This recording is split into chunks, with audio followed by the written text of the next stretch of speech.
Bismillahirrahmanirrahim. Assalamualaikum warahmatullahi wabarakatuh. Selamat malam, teman-teman semuanya. Kita ketemu lagi di QM Mini Bootcamp dan kali ini adalah pertemuan hari kedua. Oke, kita langsung aja melanjutkan apa yang kemarin sudah kita bahas. Nah, hari ini kita akan membahas tentang in general QA proses gitu ya, apalagi seorang QA yang ada di dalam sebuah development team. Nah, ini aku highlight karena materi yang akan kita bahas hari ini terkait dengan pertanyaan yang aku highlight ini. Kenapa kalau QA berhubungan dengan SDLC? Nah, untuk yang belum tahu, SDLC itu sebenarnya apa? Oke, kita bahas di pertemuan kali ini. Hari ini aku ada baca-baca silabus dari ISTQB. Kalau teman-teman belum tahu, ISTQB itu adalah International Software Testing Board Qualification gitu ya. Jadi kalau teman-teman mau cari sertifikasi itu bisa ke ISTQB atau yang lainnya juga boleh. Tapi teman-teman di Indonesia umumnya itu dimulai dari yang CTFL-nya ya, yang foundation level. Gitu. Nah, aku baca-baca silabusnya terkait testing dan aku mengambil ada hal yang menarik yang pengen aku share ke teman-teman hari ini. Oke, kalau kita deklarasikan ulang gitu ya, sebenarnya pengujian gitu ya, pengujian sebuah software, pengujian perangkat lunak itu adalah merupakan proses untuk menilai kualitas perangkat lunak dan membantu mengurangi resiko kegagalan perangkat lunak dalam operasi. Jadi sebenarnya sebelumnya mungkin aku udah cerita-cerita gitu ya, kenapa sih butuh QA, kenapa butuh testing. Nah, kalau dari silabusnya ini, jadi dia cuman satu dua kalimat tapi kayak kompleks gitu ya, menilai kualitas perangkat lunak, membantu mengurangi resiko kegagalan. Jadi jangan sampai ketika nanti sudah dijual ke customer, sudah deploy ke production, kemudian usernya nggak bisa make gitu ya. Jadi kita mengurangi resiko. Dari sini teman-teman bisa garis bawahi bahwa mengurangi bukan meniadakan, bukan dengan adanya testing kemudian dijamin tidak ada resiko gitu ya. Tidak, tapi hanya mampu mengurangi.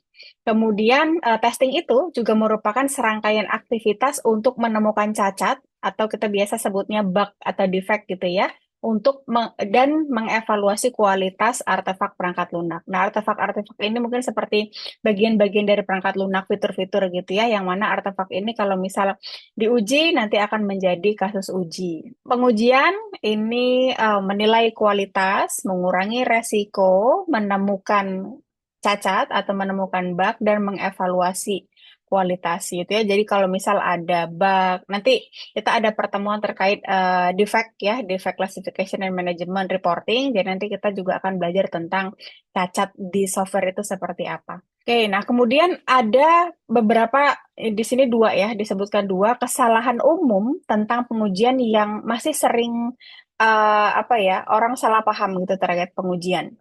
Itu jadi kalau yang pertama, biasanya pengujiannya hanya terdiri dari mengeksekusi tes. Jadi hanya ya udah proses testingnya aja, hanya menjalankan software, buka software, memeriksa hasil tes gitu ya, bener nggak? Oh login bisa login, eh, misal e-commerce gitu ya, pilih barang, barangnya ada di keranjang, bener-bener cuma mungkin functional test aja, mengeksekusi tesnya aja. Padahal pengujian perangkat lunak itu juga mencakup aktivitas-aktivitas lain yang harus disesuaikan dengan siklus hidup pengembangan perangkat lunak. Nah, di sini hubungannya dengan SDLC. Jadi SDLC itu singkatan dari Software Development Life Cycle atau kalau di bahasa Indonesia kan siklus hidup pengembangan software, siklus hidup pengembangan perangkat lunak gitu ya. Jadi pengujian itu juga idealnya seharusnya juga mencakup aktivitas-aktivitas yang ada di dalam SDLC. Oke, jadi bukan cuman ya udah ngetes aja aplikasi, nggak peduli dengan yang lain, nggak peduli dengan mungkin analisa desain, nggak peduli dengan requirement, nggak bisa ya. Jadi all in gitu. Makanya kemarin saya highlight bahwa QA terlibat prosesnya dari awal sampai akhir proses development. Makanya terlibat dalam SDLC. Oke, yang kedua, kesalahan umum lainnya tentang pengujian itu bahwa pengujian hanya berfokus pada verifikasi objek uji atau verify. Nah, jadi yang harus teman-teman pahami bahwa verifikasi dan validasi itu adalah dua hal yang berbeda. gitu ya. Walaupun terkesan oh sama-sama testing gitu ya, sama-sama ngetes, sama-sama nguji, cuman prosesnya verifikasi dan validasi itu sedikit berbeda dan harus saling melengkapi. Tidak boleh hanya salah satunya saja. Nah, kesalahan umumnya biasanya testingnya hanya verifikasi saja tanpa ada validasi. Verifikasi itu apa? Memeriksa apakah sistem sudah memenuhi prasyarat yang ditentukan atau belum. Gitu. Jadi cuman ya sudah dimintanya bisa tambah data bisa ya udah secara functionality misal misal diminta oh logonya di kiri atas ya sudah ada di kiri atas gitu. Nanti kalau klik cancel nggak jadi hapus data ya sudah sesuai seperti itu. Jadi hanya verifikasi aja. Nah, kalau cuma sampai di sana tidak salah tapi kurang. Ya, idealnya proses pengujian yang utuh itu juga melibatkan validasi. Jadi validasi itu memeriksa apakah sistem yang lagi kita cek ini ya memenuhi kebutuhan pengguna. Pemangku kepentingan ini biasanya kita sebutnya stakeholders gitu ya. Jadi pengguna atau customer, klien kita nanti di real environment-nya. Jadi validasi itu kita juga ngecek kira-kira sistem yang lagi kita tes ini, sistem yang lagi dibangun ini nanti kepake nggak ya? Cocok nggak? Sesuai nggak dengan apa yang diminta sama customer? Sesuai nggak dengan kebutuhan mereka? Gitu. Karena apa? Karena kalau cuma verifikasi aja, kita bangun software yang 100% sesuai dengan requirement, misal seperti itu ya.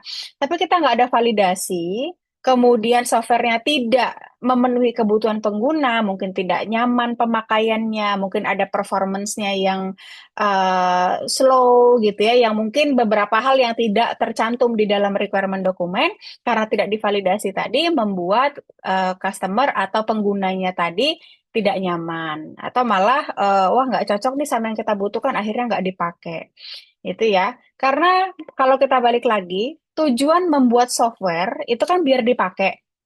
Tujuan buat software supaya ada yang make, supaya orang mau make. Kalau mau jual software ya supaya banyak yang beli. Gitu kan kalau ada project klien pengen dibuatin software kita buat ya pengennya si klien kita tuh beneran make software kita. Ngapain developer udah susah-susah coding, QA ngetes, apalagi produk analis sudah susah-susah get that requirement terus akhirnya nggak dipakai. Kan capek ya. Ya walaupun mungkin digaji ya, cuman kan tetap value-nya itu kita pengen software yang kita bangun secara tim ini beneran dipakai, kepake manfaat gitu loh. Malah kalau bisa berkelanjutan gitu ya. Makanya sangat penting nih verifikasi dan juga validasi. Jadi sembari kita memang berdasarkan requirement, tapi kita juga harus analytical thinkingnya jalan, critical thinkingnya jalan. Lihat nih, oh target pasar kita misal bapak-bapak, ibu-ibu gitu. Misal target pasarnya oh orang tua gitu, tapi kok ini fontnya kecil banget. Buat kita kebaca, cuman kan kita memvalidasi gitu loh. Kira-kira nanti user kita nyaman nggak pakai ini? Atau mungkin ketika kita akses sistemnya kok berat banget, lemot banget, sedangkan target pasar kita adalah misal para guru yang ada di pelosok-pelosok pedesaan yang mungkin internet aja susah harus naik pohon gitu misalkan otomatis nggak masuk nih, nggak kevalidate karena pengguna kita akan kesulitan mengakses sistem kita. Gitu ya. Jadi itu verifikasi dan validasi adalah dua hal yang harus diterapkan dalam pengujian. Oke, sekarang kita masuk ke SDLC. Nah, ini SDLC, Software Development Lifecycle. Nah, jadi metodologi yang digunakan untuk support ya dalam proses mengembangkan software. Gitu. Jadi, kenapa SDLC ini ada? Karena respon juga ya, mungkin seperti testing, respon dari software yang berkualitas. Nah, kalau SDLC ini respon dari proses software development yang kurang terorganisir. Akhirnya muncullah metodologi-metodologi gitu. Nah, SDLC Software Development Lifecycle kalau secara garis besar itu ada ya 5-6 proses inilah ya. Jadi ada yang pertama requirement analysis, jadi analisa requirement.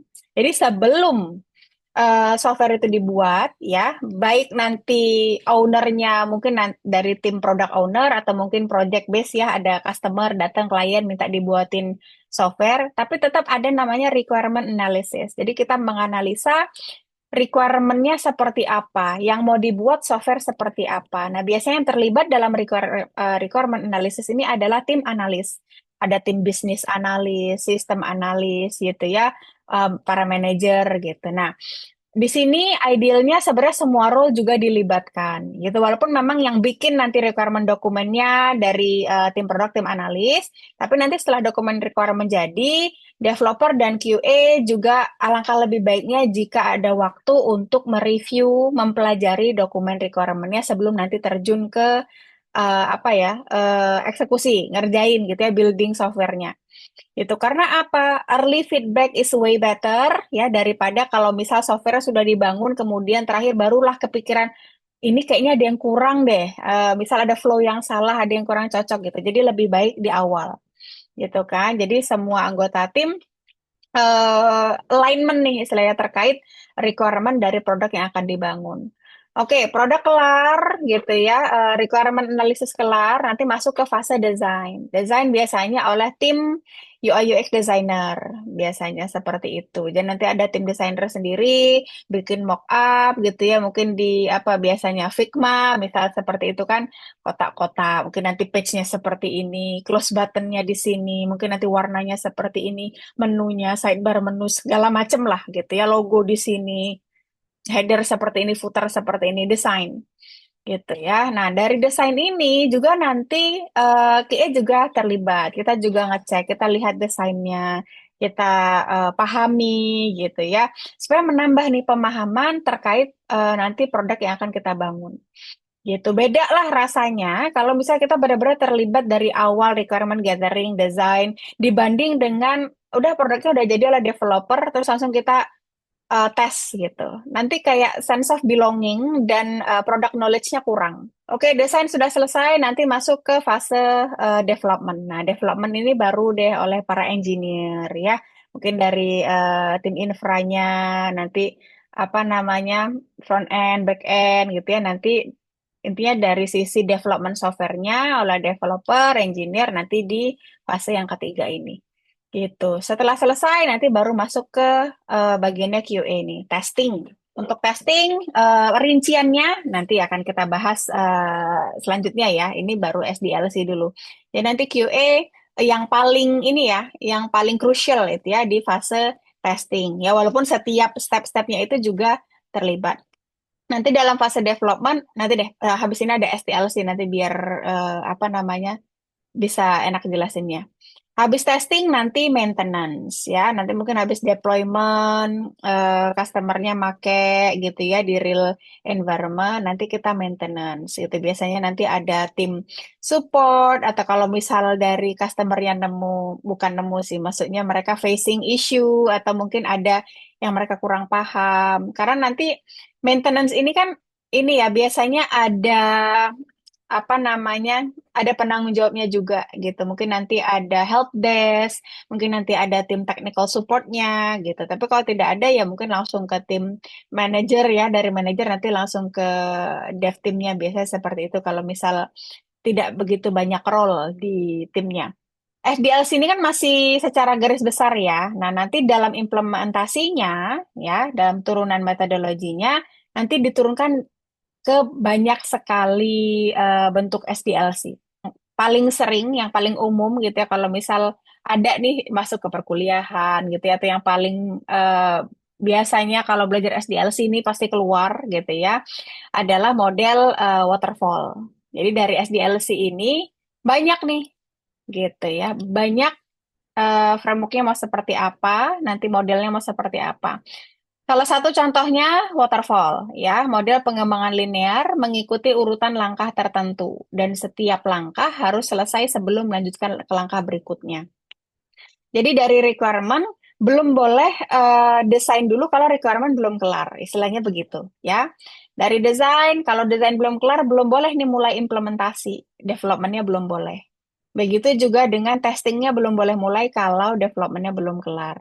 Nah, biasanya untuk waterfall ini dipakai kalau software developmentnya dalam skala kecil, gitu ya, requirement-nya sudah clear dari awal. Jadi sudah tahulah bahwa oh tidak ini kok tidak ada changes gitu, sudah fix, sudah final, sudah jelas gitu ya, sudah tahu gitu nanti mau seperti apa sistemnya, requirement-nya detail sudah ada, mungkin short apa namanya short period of time, cuman deadline-nya cuma sebentar itu bisa pakai waterfall. Jadi kayak sekali jalan gitu kan. Tapi kalau misal sistemnya besar, kompleks, masih ada kemungkinan perubahan di tengah jalan, nah itu kurang disarankan untuk menggunakan model waterfall.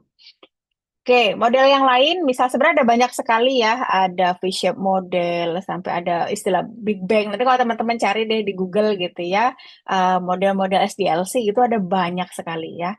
Terus ada yang namanya prototype, model pengembangan yang menekankan pembuatan prototype atau model awal dari sistem sebelum mengembangkan versi finalnya, sebelum dikembangkan. Gitu ya. Jadi dari requirement kan masuk ke desain nih. Nah, dari desain ini dibikin dulu prototipenya. Prototype itu seperti gambaran.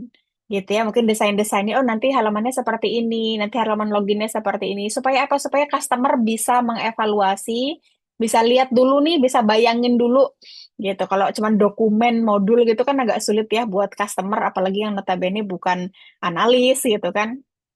Jadi dibikin prototipe itu untuk memberikan gambaran kepada customernya. Jadi customernya bisa lihat, apalagi kalau misal mobile, oh nanti tampilannya seperti ini, warnanya, desainnya. Jadi customer bisa mengevaluasi sehingga kalau misal ada review atau update nanti bisa diperbaharui atau di edit, diupdate dulu desainnya. Muter dulu di situ prototype lagi, revisi, customer evaluation, review, update di situ dulu sampai customer satisfied, sampai customernya puas. Oke, selesai, good nih. Udah deal gitu ya sama prototipenya, barulah masuk ke fase development. Dengan seperti ini bisa meminimalisir adanya kesalahan desain atau adanya revisi di apa namanya kemudian hari gitu ya. Jadi ketika sudah masuk fase development itu benar-benar customernya udah oke nih sama model, desain, prototype yang akan dibangun. Kemudian, nah ini yang termasuk salah satu yang paling common, agile. Tapi kalau agile ini aku bisa bilang dia approach ya. Approach pendekatan yang digunakan untuk mengembangkan software. Jadi agile kalau secara bahasa itu kan artinya lincah ya, satset gitu ya. Mudah beradaptasi. Nah, itulah approach itulah ya, pendekatan itulah yang nanti diterapkan dalam SDLC-nya sehingga dalam pengembangan softwarenya itu sangat mudah beradaptasi dengan perubahan. Misal nanti di tengah jalan ada request-nya berubah, hayu bisa bisa gitu ya diselipin di tengah-tengah proses ada ganti apa tambah apa gitu. Atau misal nanti tiba-tiba di fase selanjutnya, oh ganti priority, misal kemarin, misal bikin sistem informasi akademik gitu ya, minggu pertama priority-nya itu bikin page mahasiswa dulu, udah ngerjain mahasiswa, ternyata ganti, customer-nya pengen priority-nya ganti ke page dosen, ganti, itu bisa, agile, gitu ya. Nah, nanti dari agile ini, diturunkan ke jadi ada framework-framework untuk mengimplementasikan approach agile ini. Ya, ada Kanban, ada Extreme Programming. Salah satunya Scrum Framework. Jadi kalau di Agile Scrum, nanti proses software development-nya dibagi ke dalam fase kecil-kecil. Nama fasenya ini disebut sprint. Dalam Scrum Framework, ya nanti fasenya dibagi ke dalam sprint. Jadi misal nih, ada sebuah proyek, oh 1 tahun harus selesai. Jadi dalam 12 bulan itu nanti dibagi ke dalam sprint-sprint kecil. Nah, untuk setiap sprintnya itu ada yang mengimplementasikan 1 sprint 1 bulan. Ada yang mengimplementasikan 1 sprint 1 minggu. Tapi kalau aku di kantor, 1 sprint 2 minggu. Jadi dalam 1 bulan itu ada 2 sprint. Misal dari Januari ya nanti sprint 1, sprint 2, nanti Februari sprint 3, sprint 4, terus sampai Desember. Bahkan tahun depannya nanti bukan sprint 1 lagi, tapi lanjut sprint 25, sprint 26, sampai detik ini sudah sprint ke 45 ya di kantor gitu. Jadi kan angkanya terus bertambah gitu untuk satu phase project itu gitu. Nah, nanti di dalam satu sprint itu ada proses ini nih, gitu ya. Ada proses yang aku bulet-buletin ini. Nah, nanti setiap sprintnya berulang sama, gitu. Jadi nanti di awal sprint itu ada yang namanya sprint planning. Jadi rencana sprint. Jadi maksudnya sprint planning itu dibahas bareng tim. Nanti kita di sprint ini mau buat fitur apa aja, gitu. Jadi misal sudah disepakati dalam satu sprint kita akan bikin fitur, oh tambah data, hapus data, edit data, gitu. Misal 3 gitu ya. Gitu nanti ada di sprint planning. Sprint planning ini juga menghitung estimasi workload ya, estimasi apa namanya effort. Jadi kira-kira yang available developernya QA-nya. Jadi jangan sampai kita overload, jangan sampai nanti istilahnya apa ya? eh Loadnya terlalu over ya bener ya jangan sampai overload. Jadi kalau misal developer atau QA yang ready yang available itu cuman sedikit, maka nanti menyesuaikan gitu ya fitur-fitur yang akan kita kerjakan dalam sprint planning dalam sprint ini itu disesuaikan dengan kapasitas tim gitu. Makanya kalau sudah sebuah tim mengimplementasikan agile scrum yang ideal itu harusnya tidak ada lagi yang namanya apa ya, oh sampai lembur-lembur gitu atau terlalu banyak fitur-fitur yang kemudian nggak selesai setelah sprint berakhir gitu atau ada yang biasanya itu overestimasi gitu ya karena di awal itu ada yang namanya estimasi. Jadi nanti kita estimasi bareng. Tadi kan fiturnya ada tiga ya, tambah data, edit data, hapus data. Nah kita estimasi nih, oh untuk tambah data nih kira-kira kita butuh waktu berapa lama ya ngerjainnya, baik developer ataupun QA-nya, 1 hari kah, 2 hari kah, gitu. Jadi dari estimasi ini kita bisa mengira-ngira, gitu ya. Dalam planning ini kira-kira dengan kapasitas segini kita bisa ngerjain berapa banyak fitur, gitu. Satu kali aja sprint planning di awal. Oke, nanti sprint planning sudah mulai nih. Sprintnya mulai. Contoh kalau di aku 2 minggu gitu ya. Nah, nanti setiap harinya itu ada daily scrum. Atau mungkin orang bilangnya daily meeting lah, atau daily huddle, morning meeting, whatever the name is. Tapi itu adalah meeting harian. Ada yang meetingnya pagi, ada yang siang, ada yang sore. Pokoknya yang penting ada daily update. Gitu ya. Nah, ketika update harian ini, setiap anggota tim, ya anggota timnya tadi ya ada product owner-nya, ada developer-nya, ada QA-nya, kita update. Oh hari ini udah ngapain aja, besok mau ngapain, atau mungkin misal update-nya pagi, kemarin udah ngapain aja, hari ini nanti rencananya ngapain, ada blocker atau tidak. Short aja, gitu ya. Kenapa dinamain stand up meeting? Ya karena cuma 15 menit gitu seharusnya itu ya. Kemudian nanti di tengah-tengah sprint ada namanya refinement. Di sini nggak ada ya. Refinement itu untuk menyiapkan apa ya fitur-fitur yang akan dikerjakan di sprint selanjutnya. Sehingga ketika sprint selanjutnya datang, sprint planning kita udah tahu nih apa yang mau kita kerjakan. Nanti setelah sprint berakhir, oh itu sprint retro deh. Oh enggak, bener refinement. Nanti setelah sprint berakhir ya, tadi kan di awal ada sprint planning, terakhir closingnya itu ada sprint review. Jadi kita review nih selama satu sprint kemarin sudah sesuai ekspektasi belum sih? Rencana di awal waktu planning ngerjain tiga fitur. Nah setelah selesai di review kira-kira pas nggak, tepat waktu nggak nyelesain tiga gitu. Oke, setelah sprint review, nanti di sprint review ini akan dibahas bersama tim, di review kemarin ada blocker atau tidak gitu ya. Kalau memang ada blocker, dibahas juga kira-kira solusinya seperti apa, gimana supaya nanti sprint depan itu tidak terjadi lagi gitu ya, blocker-blocker yang kita alami saat ini gitu. Nanti berbarengan juga habis sprint review ada sprint retro. Kalau sprint retro ini biasanya lebih ke personal touch gitu. Jadi untuk agile ini menekankan kepada tim engagement. Makanya timnya tidak besar gitu ya, tidak akan lebih dari 20 orang. Bahkan kalau Scrum ini paling satu tim nggak akan nyampe 10 orang. Include product owner, dev team, QA, designer gitu ya. Jadi biasanya sedikit orangnya yang utamakan atau priority-nya adalah tim engagement gitu ya. Makanya ada sprint retro untuk tempat mungkin curhat kali ya, gimana perasaanmu ketika sprint ini berjalan, overwhelmed nggak, happy nggak, kira-kira load-nya gimana gitu, perasaanmu, dan apa yang kamu harapkan mungkin next sprint gitu, supaya mungkin kalau misal sprint ini kurang enjoy, gimana ya, biar sprint depan jadi jauh lebih baik lagi. Tadi sudah dengan SDLC. SDLC melibatkan seluruh anggota tim. Nah, sekarang ada namanya STLC, Software Testing Life Cycle, siklus hidup dari pengujian software. Tahapan proses pengujian yang dilaksanakan secara sistematis dan terencana. Sama seperti SDLC, SDLC juga punya apa namanya ini step-stepnya, ya. Yang pertama ada requirement analysis. Jadi di sini khusus QA-nya nih gitu. Jadi dalam testing prosesnya QA juga melakukan hal-hal ini. Yang pertama requirement analysis. Jadi menganalisa requirement dari sudut pandang seorang QA.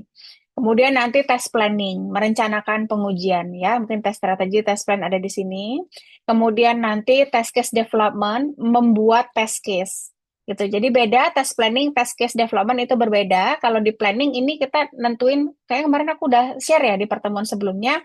Planning itu menentukan mungkin timelinenya, pembagian tugasnya, kemudian nanti testing types apa yang akan kita lakukan, nanti untuk manual automation-nya seperti apa, mungkin tools akan kita pakai apa, test management tools-nya mau seperti apa, itu nanti ada di test planning gitu ya. Kemudian kalau test case development ini pure membuat test case-nya sesuai dengan planningnya tadi. Misal di planning kita bikin test case pakai case.io ya. Nah, nanti ketika test case development, maka kita membuat test case-nya pakai case.io gitu ya.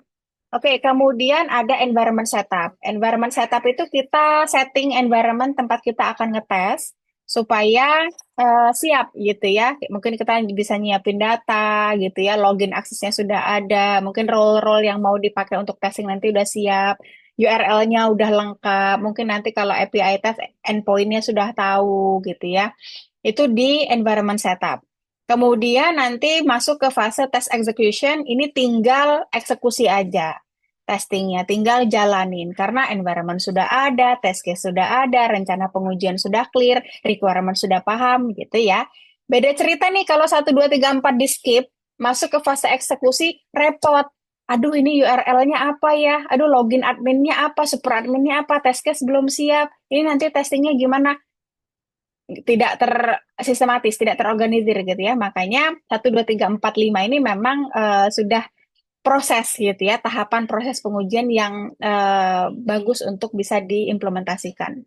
Nanti setelah eksekusi, terakhir test case closure, termasuk reporting, mungkin nanti jumlah test case benar berapa, mungkin hasil analisa, hasil bug report, defect, retest segala macam itu di test case closure. Gitu. Ini adalah proses. Jadi kalau namanya proses, nanti ketika pengimplementasian bisa jadi secara detail itu akan sedikit berbeda ya satu dan lain tim. Cuman secara proses, general proses itu mencakup ke 6 step ini. Makanya SDLC dan STLC itu berjalan bersamaan. Ya, ketika dari tim analis produk itu requirement gathering, nanti produk requirement sudah jadi, QA-nya akan melakukan requirement analysis, gitu, menganalisa dari sudut pandang QA. Kira-kira dari sistemnya ada 5 role, nanti role-nya bisa ngakses apa aja. Kita menganalisa, gitu ya. Makanya QA juga butuh analytical thinking, bisa memahami produk belum jadi, cuman ada tulisan-tulisan gambar-gambar, tapi kita bisa tahu, oh maksud dari requirement-nya mau seperti apa. Oh, kalau bikin user password-nya maksimal 14 karakter, ada minimal 6 karakter gitu. Nanti dari sana muncul nih pertanyaan, bisa nggak kalau bikin password-nya, maksudnya password-nya nanti harus unik, harus ada unik karakternya nggak? Mungkin harus ada huruf besar, huruf kecil nggak? Nah, misal itu tidak disebutkan di requirement, ketika requirement analysis kita bisa bertanya, gitu ya. Gunanya requirement analysis ini untuk memberikan feedback, bertanya kalau misal ada requirement yang belum clear atau belum jelas atau ambigu gitu ya. Jadi gunanya di sana. Kemudian nanti ketika masuk ke fase apa namanya dari SDLC-nya ya, analisis, desain, nanti tim QA mulai nih planning, kita juga ada test design. Test design tadi ya bikin test case. Baik mungkin kita prepare apa namanya test management tools-nya gitu, atau automation tools-nya sudah disiapkan di planning. Nanti masuk ke environment setup. Nah, nanti kita apa namanya ngelis nih mungkin akses URL-nya apa aja, mungkin environment yang akan kita uji itu nanti ada di environment apa. Nanti setelah ini aku kenalin sama environment gitu ya. Mungkin OQA-nya hanya bisa mengakses admin, HR admin aja, nggak bisa mengakses super admin, misal seperti itu. Itu nanti ada di environment setup. Apalagi kalau misal kayak aku, produk yang aku tes itu di 9 different countries, ya 9 different countries, jadi kayak ASEAN gitu kan. Jadi aku harus punya akun Malaysia, Indonesia, Thailand, Vietnam. Nah itu harus di setup dulu nih. Karena kalau nggak bikin, ya nggak ada. Terus nanti mau ngetes gimana? Ada fitur Vietnam, nggak punya akunnya gimana? Nah, akun preparation ini itu masuknya ke environment setup. Nanti setelah semua data siap gitu ya, user udah ada, role udah lengkap gitu ya. Nanti ketika fiturnya ready, mau tes execution ya udah tinggal jalanin aja tesnya.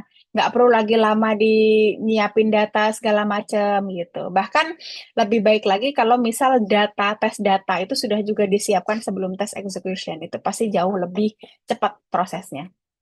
Itu ya, nanti ketika sudah deployment ke production, nah itu baru QA-nya test closure.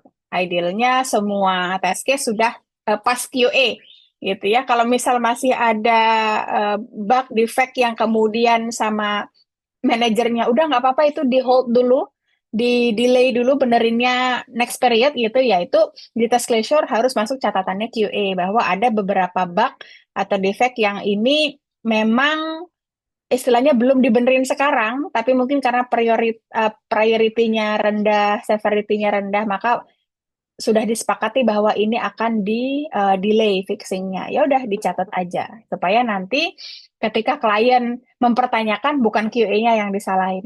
Tes environment. Jadi tadi sudah ada omong-omongan environment setup gitu ya. Kalau ada yang belum paham, environment setup itu apa? Itu. Nah, jadi kalau developer bikin program, bikin aplikasi, bikin software, pasti pertama mereka akan ngoding, bikin script coding di laptop masing-masing, gitu kan? Nggak mungkin mereka 5-10 orang kerja di satu laptop, nggak mungkin. Pasti di laptop masing-masing. Kemudian nanti mereka akan di merging, gitu ya. Mungkin nanti di sebuah cloud storage. Nah, nanti mereka akan punya satu environment sendiri, development environment, tempat mereka menggabungkan kode-kode tadi, ada developer 1, 2, 3, ngoding, fitur yang berbeda digabungkan. Mereka punya development environment. Di sana untuk ngecek apakah ada konflik dari penggabungan kode-kode orang-orang yang berbeda tadi. Sudah jadi satu, sudah digabung gitu ya, nggak ada konflik. Nah, nanti baru bisa masuk ke fase testing gitu ya.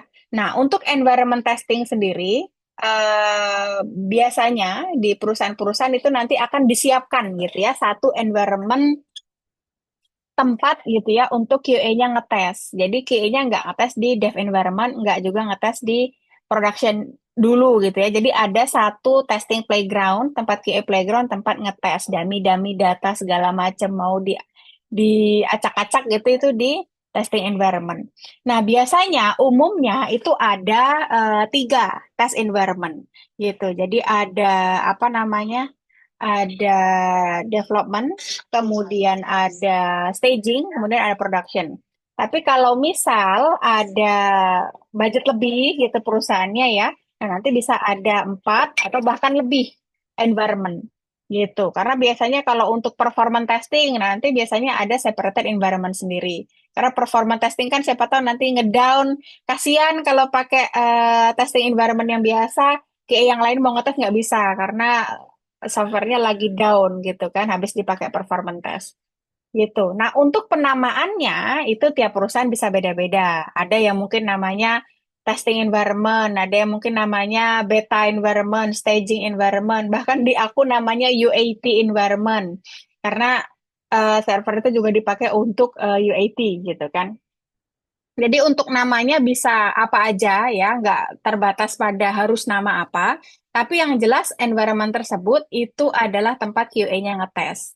Nah, kalau untuk dari kita, untuk tahu apa bedanya environment-environment ini, nanti biasanya kalau di website itu ada di URL-nya gitu. Jadi misal nih, nah ini kan misal wall sli.do gitu ya. Ini production gitu ya. Production ini adalah real environment. Jadi kalau testing, staging, UAT itu kayak punya internal team versi betanya lah gitu. Nanti kalau sudah di-deploy ke production, sudah dirilis ke real environment. Nah, production ini real environment itu adalah tempat eh, pengguna langsung yang pakai. Jadi langsung kliennya, customernya, real user gitu ya. Makanya ada QA yang tidak diperbolehkan ngetes di production karena nanti jadi ada dummy data, ada data yang tidak valid gitu ya. Tapi ada juga kok QA yang juga ngetes di production. Nah, jadi kalau ini misal wall SLI.do ini productionnya ya. Nah, nanti misal untuk akun stagingnya, misal ada seperti ini. Misal seperti ini, STG, ya, misal. Jadi kayak ada tandanya. Gitu. Atau kalau di punya aku UAT gitu. Jadi kalau sudah mengakses akun URL ini berarti sedang mengakses environment UAT gitu. Atau misal seperti ini oh, berarti lagi mengakses environment staging. Yang tentunya nanti database-nya berbeda ya antara local dev, apa namanya testing environment sama production database-nya beda. Jadi kayak akun di sini sama di sana beda. Kita nambah data di testing environment yang di production nggak akan kesenggol gitu. Jadi karena memang di sini khusus untuk testing aja. Kalau di mobile ya nanti aplikasinya berbeda. Download installnya aplikasinya berbeda antara testing application yang beta version tadi sama yang kalau sudah di production kan nanti kita downloadnya lewat App Store, Play Store. Itu kalau yang sudah apa namanya deploy ke real environment, sudah ke production nanti kalau mobile kita tinggal download di App Store atau apa namanya ya App Store ya untuk download aplikasi gitu. Tapi kalau betanya, nah nanti bisa dikasih biasanya APK kalau Android. Kalau yang iOS, misal nanti harus di-invite dulu lewat test flight atau apalah aplikasi yang dipakai sama iOS devnya. Oke, sekarang kita masuk ke pertanyaan-pertanyaan ya. Tadi sudah dijelaskan kalau QA berhubungan sama SDLC karena proses QA, proses testing QA ya, bahkan life cycle-nya QA itu berbarengan dengan SDLC dan kita terlibat dalam setiap prosesnya, mulai dari requirement gathering sampai ke fase maintenance. Dalam satu project, biasanya testing terdiri dari SIT dan UAT. Apakah QA testing hanya di timeline SIT aja atau UAT aja? Ini depends ya, karena tiap perusahaan juga beda-beda. SIT itu adalah System Integration Testing. Kalau UAT itu adalah User Acceptance Test. Nah, ini nanti sudah masuk ke tipe-tipe testing ya. Besok kita kalau pas di materi testing types itu nanti teman-teman akan ketemu sama si UAT ini, User Acceptance Test. Jadi secara namanya aja pengujian yang dilakukan untuk mengecek, melihat apakah user sudah menerima acceptance ya, udah nerima, wes nerimo bro, wes nerimo belum, ini softwarenya seperti ini, gitu. Karena kalau belum nerima, gitu kan, ya feedbacknya apa, revisinya apa nanti dibenerin. Itu UAT. Nah sebelum UAT itu biasanya ada SIT, System Integration Testing. Nah SIT biasanya dari internal team. Jadi belum ada sangkut paut sama klien. Jadi kita ngetes dulu sebelum kita kasih ke klien buat UAT, kita ngetes dulu nih, kita SIT dulu di internal team untuk ngetes integrationnya antar modul. Mungkin nanti kita ada third party. Jadi benar-benar kayak apa namanya ya testing keseluruhan tapi oleh internal team. Gitu. Jadi kalau pertanyaannya apakah QA juga ikut testing ulang? Kalau sudah ada SIT, UIT-nya dilakukan oleh siapa? UIT-nya dilakukan oleh klien atau mungkin dari tim produk gitu ya. Ya udah QA-nya nggak usah karena sudah di SIT gitu kan. Nah, tapi nanti dilihat lagi nih, SIT dan UIT itu testingnya di environment yang sama atau berbeda. Kalau misal environment-nya berbeda, itu aku menyarankan untuk QA-nya ngetes juga. Karena beda environment itu bisa jadi ada beda behavior. Walaupun ya pre-prod, misal staging, kadang ada juga yang ngasih namanya pre-production, pre-prod gitu ya.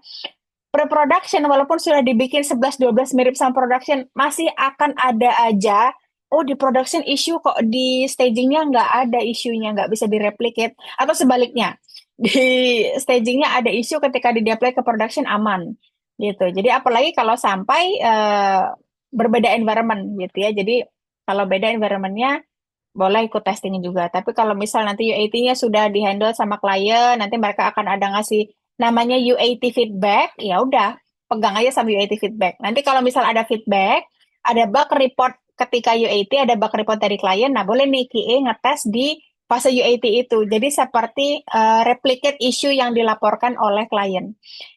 Nah, karena kadang ketika UAT kan yang ngetes bukan QA ya, klien, customer, mungkin tim produk, tim project. Jadi kadang mereka itu nemu sesuatu yang sebenarnya cuman misconcept atau mungkin human error mereka yang nggak bisa pakai sistemnya gitu ya. Jadi bukan salah sistemnya. Makanya kalau ada UAT feedback, QA harus ngetes lagi itu beneran bug atau bukan, beneran defect atau bukan gitu ya. Jadi kalau QA kan bisa bikin dokumennya lengkap ya, oh step to reproduce seperti apa, kira-kira root cause-nya seperti apa. Nah itu nanti bisa bantu di sana kalau memang mau ngetes di fase UAT. Gitu ya. Tapi kalau untuk test case-nya sama aja. Jadi SIT, UAT itu sebenarnya test case-nya sama aja kan sama-sama end-to-end test, regression, benar-benar semua flow kan, mulai dari mungkin create account sampai close deal. Tadi sudah dikasih contoh ya, verifikasi dan validasi. Verifikasi itu cuma ngecek apakah sistemnya sesuai dengan requirement. Misal ini Slido nih, requirement-nya eh, dalam satu layar menampilkan 4 pertanyaan, tuh 2, 3, 4. Nanti di kiri ada slido.com, join kodenya. Nah, verifikasi itu cuma mastiin itu aja. Bener nggak di sini ada back button? Ketika kita hover ke sini, terus dia expand, kemudian muncul tulisan back to host mode. Ini ada populer di sini, ada bisa dibuka apa ini, bisa di-expand bentuknya seperti ini. Di sini ada nomor pertanyaan. Verifikasi itu sebatas itu. Gitu ya, flow juga functionality ketika ini aku klik highlight dia meng-highlight atau tidak.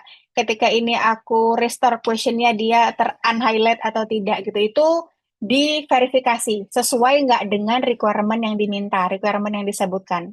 Nah, kalau validasi itu kita ngecek apakah kira-kira dengan tampilan flow seperti ini user akan nyaman gitu. Jadi kalau misal nih, misal contoh deh yang aku pernah temuin ketika mau hapus data. Misal secara verifikasi sesuai nih, oh hapus data, diklik hapus tuh ya udah bisa terhapus, hilang datanya. Benar secara verifikasi. Tapi secara validasi itu ternyata repot. Ketika user mau menghapus itu harus melewati 3 step, misal harus klik dulu trash buttonnya, nanti ada validasi satu, validasi dua, terus nanti loadingnya lama ketika mau hapus berhasil gitu ya. Nah itu kan ketika kita validasi itu user nggak akan nyaman. Mau ngapus aja ribet banget, lama banget nunggu, dan nggak bisa hapus sekaligus banyak, harus satu-satu. Gimana kalau datanya 1.000? Nah itu validasi masuknya di sana. Kita ngelihat, kita menganalisa kira-kira nanti user kita, kira-kira sistem ini nanti memenuhi nggak kebutuhan user kita gitu. Itu ke validasi.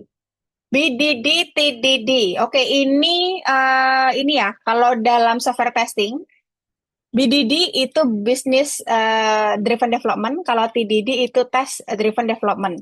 Jadi nanti approach yang kita pakai ketika kita melakukan testing.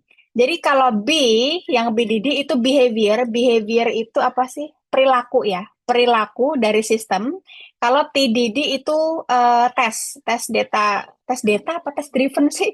Pokoknya tes driven development. Jadi biasanya diimplementasi dalam automation testing. Jadi kalau misal BDD nanti dia pakai behavior. Jadi nanti untuk test case-nya itu pakai bahasa behavior ya, bahasa yang mudah dipahami. Jadi kalau BDD nanti pakainya Gherkin syntax yang oh given, when, then. Jadi nanti kayak cerita gitu karena kan behavior. Jadi nanti perilaku dari sistemnya. Oh ketika usernya login nanti akan muncul dashboard, nanti dari dashboard muncul apa gitu. Itu behaviornya seperti apa.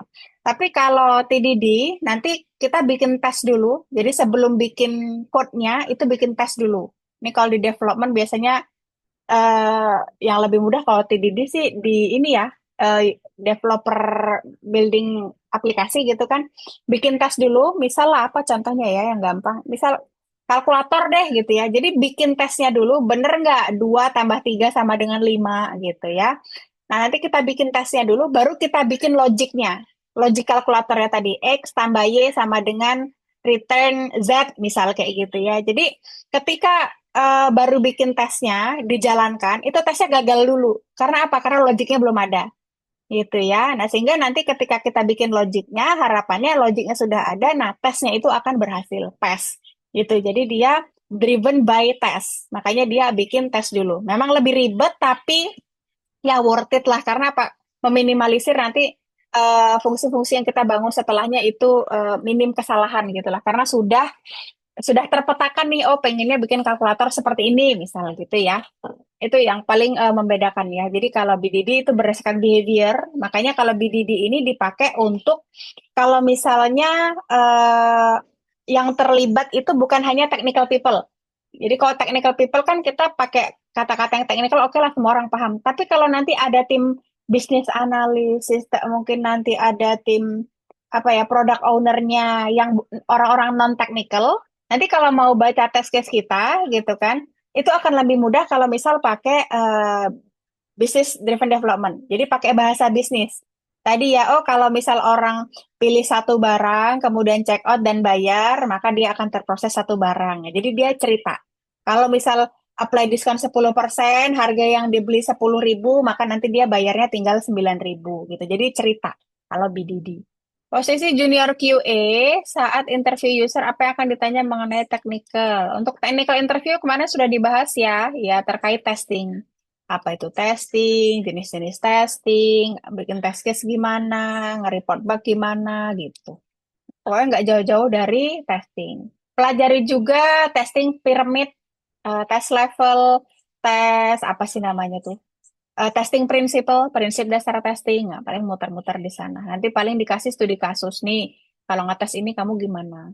Gitu, makanya yang diasah adalah critical thinking dan analytical thinking kalian, sama communication. Karena kalau junior nanti yang termasuk dilihat adalah bagaimana dia berkomunikasi kan, karena untuk skill set belum banyak nih. Nah, jadi soft skill yang lain yang akan jadi poin penilaian juga.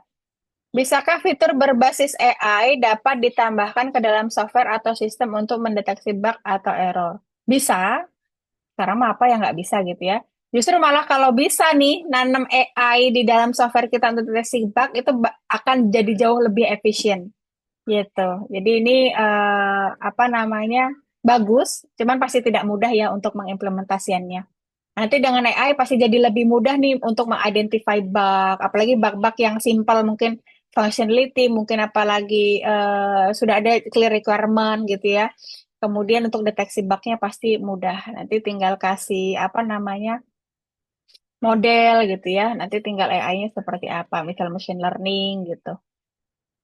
Tapi aku pribadi belum pernah implementasi ya, jadi belum ada cerita real gitu. Aplikasi recording sejenis Jamdev apakah ngerekam sekaligus network dari website? Wah, kurang tahu ya karena aku di kantor pakainya Jamdev. Kalau sering error aku kurang tahu karena aku so far error kalau error tuh enggak ya paling kayak nge-stuck gitu cuma sekali pun udah sejauh ini make. Jadi kurang tahu nih kenapa sering error. Mungkin coba cari-cari di ini laman diskusi siapa tahu ada yang pernah facing same issue. Tadi sudah dijelaskan ya, sistem integration testing sama user acceptance test. SIT dilakukan oleh internal team, kalau UAT dilakukan oleh user atau tim ini ya, apa stakeholder.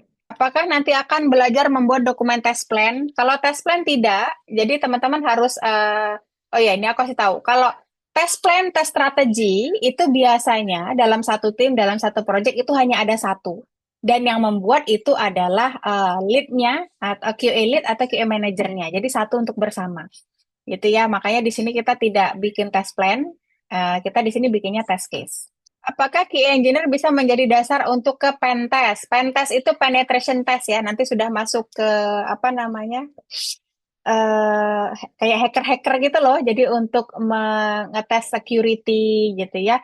QA engineer bisa banget ya, apalagi kalau pertanyaan untuk jadi dasar ke pentest bisa banget. Malah udah punya ini ya, strong point di product knowledge-nya, analytical-nya, kemudian understanding system. Kan pasti QA sudah ngerti lah, oke, ngecek network gitu-gitu kan pasti sudah familiar gitu ya. Jadi untuk ke pentest sudah punya bekal. Bisa, silahkan kalau memang minat ke sana. Tools automation selain Catalan Studio, Selenium Driver banyak banget ya, banyak sekali kalau bisa bilang tools ya. Mungkin framework ya, framework atau tools banyak sekali. Teman-teman boleh lihat lagi, diintip lagi ISKA survei-nya yang waktu di Kickstart aku share. Di situ kan sudah banyak tuh, oh teman-teman di Indonesia automation-nya pakai apa aja sih? Nah, di sana bisa diintip ya. Jadi selain Selenium, selain Catalan itu ada yang lain. Mungkin WebDriver IO, Cypress gitu-gitu ya. Pernah baca kalau QA itu kerjaannya nggak sesulit developer dan QA itu kurang akur sama developer. Apa benar? Terus gimana cara biar tetap akur? Oke, kalau ini berarti pertanyaan dua ya. Kalau QA kerjaannya tidak sesulit developer, Bisa dibilang iya, karena ya kalau developer kan benar-benar bikin sistem ya, apalagi semakin kompleks, semakin sulit gitu kan. Ya, aku bisa bilang jelas lebih sulit. Bahkan majority pasti secara salary rate dev itu di atasnya QA gitu kan. Tapi kalau misal dibilang QA, terus kalau jadi dibilang QA kerjaannya mudah, itu enggak juga. Gitu. Jadi kalau di compare, iya mungkin dev in general lebih sulit dari QA, tapi kalau QA-nya stand alone, ya QA juga ribet kok, sulit juga kok kerjaannya, apalagi nanti kalau sudah sistemnya semakin kompleks, role-nya semakin banyak, requirement-nya semakin luas, apalagi nanti belum lagi masuk ke automation testing gitu. Jadi ya sama-sama sulit lah, nggak ada pekerjaan yang nggak sulit kayaknya. Kemudian pertanyaan kedua, QA kurang akur sama dev. Ini sebenarnya hanya permasalahan komunikasi. Itulah kenapa salah satu skill set yang sangat dibutuhkan di dunia IT itu ya, itu komunikasi. Karena teamwork itu nggak akan work kalau komunikasinya nggak bagus. Secara yang rekan kerja, atasan. Jadi kalau misal dari manajernya ketika leading team itu mungkin blaming one of another, ya bisa jadi itu reason dev sama QA-nya nggak akur. Misal ada isu yang di pointing out cuma salah satu, oh devnya nih, gitu, atau QA-nya nih, itu bisa memunculkan self defense sehingga nanti jadi nggak akur nih. Beda kalau misal secara tim, culture, environment yang dibangun di dalam tim itu good communication baik, apa namanya itu ke bondingnya kuat gitu ya. Jadi misal ada isu, ada bug, ya udah ini tanggung jawab bersama. Gitu. Jadi nggak ada yang di blaming, nggak ada yang disalahin. Ini menjadi evaluasi bersama. Gitu. Ini yang aku alamin di kantor yang sekarang, karena aku pernah ngalamin kantor yang kurang akur, itu karena aku ngerasanya memang komunikasi. Dan sekarang di kantor yang sekarang itu akur banget karena komunikasi juga. Jadi aku pernah miss bug, maksudnya itu aku ke ini ya, nggak ngecek satu skenario, akhirnya lolos di production, aku sedih dong, nangis gitu. Jadi sedih, ngerasa aduh gimana sih jadi QA gitu kan. Tapi malah yang developer, yang lain itu malah support, nggak apa-apa, ini juga devnya juga lupa kok ini, jadi malah bukannya disalahin tapi malah disupport, ini evaluasi kita bersama gitu, jadi kan jadi akur gitu. Jadi again ya, komunikasi, team bonding itu nanti bisa akur. Mungkin ini ya, apa sih, sense of belonging, bahwa produk ini punya kita sama-sama, tujuan kita adalah deliver the best quality product. Jadi kalau tujuannya sudah beda, dev pengen cepet-cepet selesai, QA-nya pengen nemuin banyak bug supaya keren kan, QA nemu banyak bug gitu. Nanti bisa nih leads to ketidakakuran karena goalnya beda. Jadi coba visi misinya disamakan dulu nih. Kita tujuannya sama-sama pengen membuat produk yang kualitasnya bagus, maksimal, optimal sehingga nanti bisa klien kita, customer kita puas pakainya. Oke, entry level membuat tes skenario dan tes case hanya dengan tes. Buat tes case juga. Buat tes skenario dan tes case juga. Justru malah entry level itulah yang biasanya disuruh-suruh bikin tes case. Nanti mungkin ketemu deh. Justru karena bikin tes case itu capek guys, apalagi sistemnya besar. Aduh, banyak lah bikin tes case. Jadi biasanya yang baru-baru itu lah disuruh. Boleh nggak Mbak setelah sesi pengetahuan dasar diundang untuk sesi automation testing? Iya, nanti memang rencananya seperti itu. Jadi ini kan batch satu nih, testing fundamental. Nanti misal batch 2 masuk ke advance ya, masuk ke automation testing. Nanti ya semuanya di grup itulah, nanti tinggal nambah peserta baru aja. Kalian tetap di situ. Jadi tetap ikut nanti. Oke, ini untuk bahasa pemrograman. Again ya, lihat lagi di ISKA Survey bahwa teman-teman di Indonesia kayaknya banyak ngoding pakai apa sih? Gitu kan, paling tinggi Java, Python, JavaScript gitu. Jadi kalau misalnya mau belajar boleh deh dari tiga itu. Satu dulu aja sebenarnya, karena nanti implementasinya tuh akan sama aja. Terus setengah 9. Implementasinya akan sama aja, mirip-mirip gitu lah. Yang penting kalian paham tentang, oh, logic tuh, syntax tuh seperti ini, variabel, kelas, fungsi gitu-gitu lah. Perusahaanku cuman ada dokumen tes happy flow. Apakah perlu didiskusikan dengan PM untuk tes case dan discovery selebgram? Yes, bagus sekali. Inisiatifmu sangat luar biasa ya. Tapi nanti yang didiskusikan dengan PM itu minta ke PM-nya untuk bikin requirement unhappy flow-nya. Jadi kalau happy flow itu maksudnya yang sukses-sukses gitu loh teman-teman. Jadi oh, berhasil tambah, berhasil login, berhasil logout, berhasil beli, berhasil bayar gitu. Nah nanti kita minta requirement kalau gagal gimana. Kalau gagal bayar, pop-up message-nya gimana tulisannya. Karena nggak bisa QA yang nentuin, nanti bahasa kita salah pula. Terus nanti kalau misal saldonya kurang, nanti gimana sistem itu behave-nya gitu. Nah, itu requirement-nya harus dari manajernya, karena nggak bisa QA yang menentukan. Kalau sudah ada requirement, nanti baru kita bikin test case gitu. Jadi unhappy flow itu perlu ya. Jadi expected, positif, negatif ekspektasi dari sistem kita. Misal orang berhasil login, iya kalau berhasil login. Kalau dia gagal login, kalau dia udah 3-5 kali masukin salah password, apakah akan ke suspend, apakah atau apa gitu kan nggak tahu ya. Kalau misal kita ganti password, terus nanti login lagi dengan password yang sebelumnya, itu gimana? Nah, kan kalau nggak ada di dokumen, nggak tahu kita ekspektasinya ketika ngetes itu benar atau enggak karena nggak ada ini source of truth dokumennya. Jadi silahkan didiskusikan dengan PM-nya bilang bahwa unhappy flow itu juga perlu.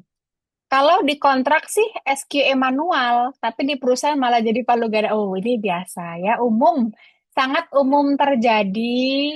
Wah, tapi ini kelewatan sih kalau performance security. Tanggapannya gimana? Minta naik gaji. Kan nanya aku ya. Kalau nanya aku ya minta naik gaji. Tapi mungkin dicek lagi ini apa namanya dulu waktu apa apply itu job description-nya seperti apa atau mungkin ada di kontrak kerja ya jobnya seperti apa. Terus nanti dilihatlah teman-teman QA yang lain seperti apa atau histori QA yang ada di sana seperti apa. Nanti baru boleh mungkin pelan-pelan ngasih saran gitu ya ke atasannya. Mungkin Pak, Bu, bisa nggak ini kita priority deh, karena kalau saya harus ngelakuin semuanya nanti yang ada nggak ada yang optimal gitu. Karena baru ngerjain manual test, aduh performance test belum, aduh security belum, misal kayak gitu kan. Automationnya juga belum gitu. Jadi harus bisa menentukan prioritas sih. Jadi kayak tes apa sih yang mau jadi prioritas. Kalau kayak di aku 80% manual, 20% automation. Jadi kayak ada prosentase gitu loh, sehingga kita kerjanya nggak overload gitu ya. Jadi kalau saran dari aku sih boleh ngobrol sama atasannya gitu ya, bahwa ini udah nggak balance nih, secara gaji juga udah nggak balance. Minta naik gaji, good idea tuh. Oke, tidak ada metode ini kalau kita bahas SDLC ya, tidak ada metode satu metode yang paling baik.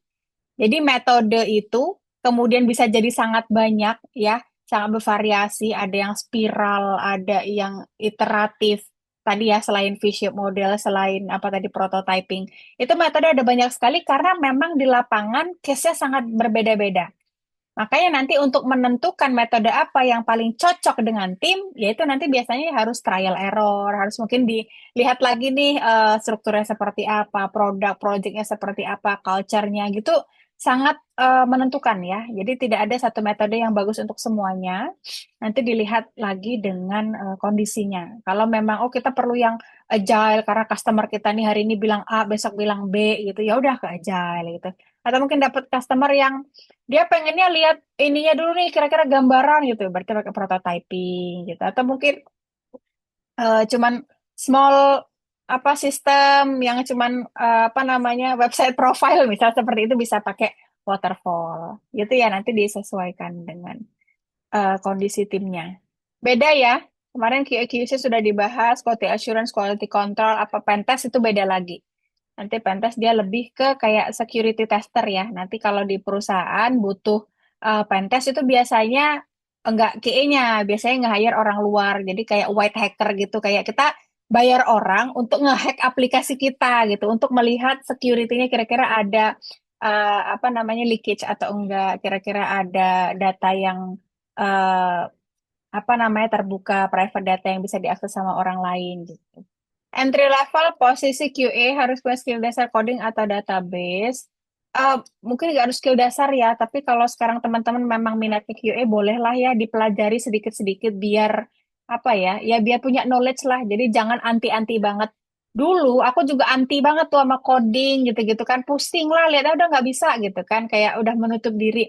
Tapi sekali kalian nyemplung, sekali kalian oh belajar praktek itu kalian akan tahu bahwa ternyata ya bisa kok dipelajari gitu loh. Jadi sekarang masih ada waktu ya cobalah dibaca-baca YouTube guide banyak, praktis banyak mulai dari nol gitu. Kalian mau belajar bahasa apapun eh itu ada gitu kan, tinggal kemauan kalian aja. Jadi aku menyarankan untuk belajar lah, nggak ada salahnya belajar. Justru malah siapa tahu kalian masuk sebagai entry level position, tapi karena kalian punya skill dasar ini, kalian bisa dapat opportunity yang jauh lebih besar. Jadi jangan stuck dengan, oh aku entry kok, ya sudah aku belajarnya entry-entry aja. Gitu. Jadi alangkah lebih baiknya kalau kalian punya growth mindset gitu ya. Kalau bisa belajar lebih, kenapa tidak? Bikin peran berbeda. Oke, jika sudah implementasi ISO ini, apa tadi mutu otomotif, apakah tidak perlu ISO 9001? ISO 9001 ini standar ini ya, standar quality. Jadi kalau misal sudah punya satu standar, eh, untuk yang general standarnya ya perlu-perlu nggak perlu sih. Pertanyaannya sama kayak kita kayak butuh sertifikat atau tidak. Jadi jawabannya kalau misal ini ada jauh lebih baik karena ini kan yang international standard. Tapi kalau enggak juga nggak apa-apa karena sudah ada ini. Gitu sih. Karena kan sertifikasi juga perlu biaya dan waktu ya. Jadi monggo diputuskan aja plus minusnya. Apa yang sebaiknya digunakan untuk menyimpan data, test case, dan lainnya dalam portofolio seorang QA? Kalau bahas portofolio, test case-nya kalian mau pakai spreadsheet juga nggak apa-apa, mau mungkin nanti hasil ekspor dari test management tools nggak apa-apa. Jadi sebenarnya bisa apa aja.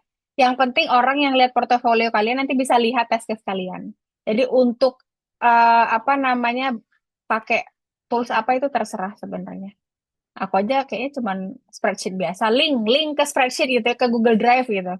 Tadi ini sama ya jawabannya ini. Kalau pemula belajar kayak manual, penting juga nih belajar automation. Jadi sekalian aja nggak apa-apa, sedikit-sedikit. Siapa tahu nanti malah bisa langsung terjun ke QA automation. Apakah di dunia industri QA automation lebih dibutuhkan daripada QA manual? Enggak juga, sama-sama dibutuhkan dua-duanya. Ya, sama-sama dibutuhkan dan apa ya? QA manual itu gini teman-teman, QA manual itu sama pentingnya dengan QA automation. Jadi kalian jangan pernah berpikir bahwa oh QA manual easy, semua orang bisa lakuin, gajinya lebih kecil. No, justru malah QA manual yang high skill itu justru malah bisa jauh lebih mahal karena analytical thinking, product understanding itu sulit loh teman-teman. Nggak semudah gini ya. Mungkin kalau belum terjun mungkin terdengar mudah ya ya testing doang, dokumen requirement ada gitu. Cuma nanti kalau udah terjun beneran deh untuk bisa nyari bug yang tersembunyi, apalagi nanti makin kompleks gitu ya sistemnya ya. Kalau misal contoh lah kayak di aku lah ya, oh pajak tuh nanti gimana user yang gajinya di atas 200 juta tapi tanggungannya dua, kemudian jadi kayak case-nya tuh bisa banyak sekali gitu loh teman-teman. Tapi dia punya transfer allowance, tapi dia BPJS-nya tidak aktif 2 bulan. Jadi kayak case tuh bisa sangat banyak.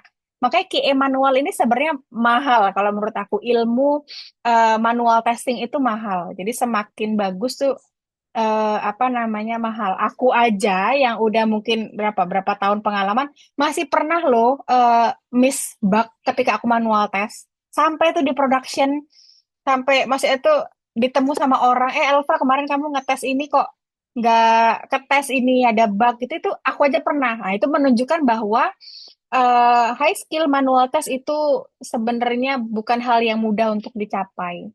Jadi jadi di dunia di industri itu sama-sama dibutuhkan ya. Nah, ini nih yang biasanya ada di kejadian, apalagi misal mungkin startup baru, role-nya belum lengkap gitu ya. Jadi di perusahaan tidak punya dokumen requirement. SRS itu software requirement specification ya, atau intinya dokumen yang ngelis gitu ya requirement-nya apa aja. Apakah akan testing akan tetap bisa dilakukan? Bisa, tapi sangat tidak optimal. Aku udah sering sounding bahwa dokumen requirement itu sangat penting. Jadi kalau tidak ada minta ya. Kalau memang nggak ada yang buat ya udah kita buat catatan sendiri. Mungkin gather informasi informasi dari siapa? Project manajernya kah atau analisnya atau developer yang sudah lama ngerjain project itu kita catat. Nanti fiturnya seperti apa aja. Nanti kalau kita ada yang nggak tahu tanya gitu. Jadi ketika nanti kita testing fiturnya itu akan jauh lebih mudah. Karena repot banget teman-teman kalau nggak ada dokumen requirement. Karena aku pernah di posisi itu dulu. Repot banget baru ngetes. Aduh ini nggak salah, tapi bener nggak ya gitu. Jadi karena kita ragu, karena nggak ada source of truth dokumennya. Jadi harus nanya lagi, Pak manajer, product owner gitu misal. Ini kayak gini udah sesuai belum ya gitu. Bayangin tiap ngetes harus bolak-balik repot. Apalagi nanti kalau misal cuman ini ya cuman omongan gitu ya. Dia bilang oh ya sudah nggak apa-apa. Nah, besok ketika UAT dikomplain sama klien, kita yang kena. Nanti kok dilolosin ini? Kita mau bilang kemarin kata Bapak PM boleh gitu. Nggak ada bukti, cuman ngomong, nggak ada teks, nggak ada evidence apa-apa. Jadi repot deh, beneran. Aku sangat sangat ini ya, sangat mengharuskan ya dokumen requirement itu, walaupun mungkin simpel, walaupun mungkin belum terstruktur. Yang penting ada dulu dah coret-coret catatan apa gitu, yang bisa kita jadikan patokan, gitu ya. Karena again QA ketika melakukan testing itu hanya compare, hanya membandingkan antara requirement dengan apa yang kita temukan di sistem. Jadi kalau requirement yang nggak ada, apa yang mau kita bandingkan ketika kita ngetes? Kita ngetes, udah lihat itu hasil, tapi kita nggak tahu itu pas atau fail, gitu kan? Bingung, karena nggak ada expected kriterianya, nggak ada hasil yang diharapkan itu seperti apa, pengennya yang diminta sama customer tuh seperti apa itu nggak ada, kan bingung, gitu ya. Nanti kayak gitu, ujung-ujungnya ada bug QA yang disalahin, jadi jangan mau ya. Jadi minta, minta ini, dokumen requirement. Oke, sekian dulu pertemuan kita malam ini. Ada banyak sekali ya yang menarik untuk didiskusikan. Nanti insya Allah hari Jumat kita ketemu lagi. Terima kasih banyak untuk yang sudah meluangkan waktunya malam ini untuk record. Insya Allah malam ini langsung aku upload. Ya, terima kasih banyak untuk waktunya. Saya tutup kelasnya. Assalamualaikum warahmatullahi wabarakatuh. Terima kasih semuanya.